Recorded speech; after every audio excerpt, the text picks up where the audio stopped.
Nagyon szeretem a gumicukort, a palacsintát, chipset, a húslevest és a bolondyai spagettit.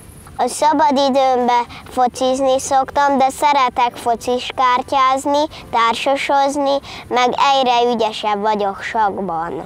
Azért szeretem a focit, mert nagyon szeretek labdába rúgni, és amikor gólt rúgok, az egész világnál jobb, hogy vezet a csapatom. Bátor vagyok, 6 éves, és nagyon szeretek focizni.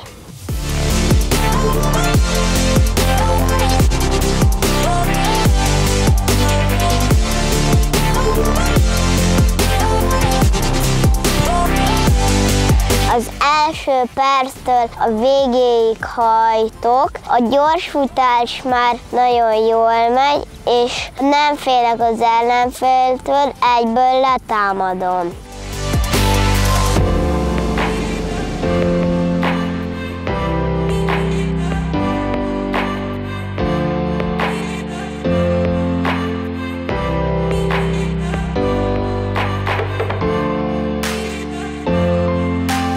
Focistaként azt szeretném, hogy annyi aranylabda legyen, mint Ronaldo meg Messinek.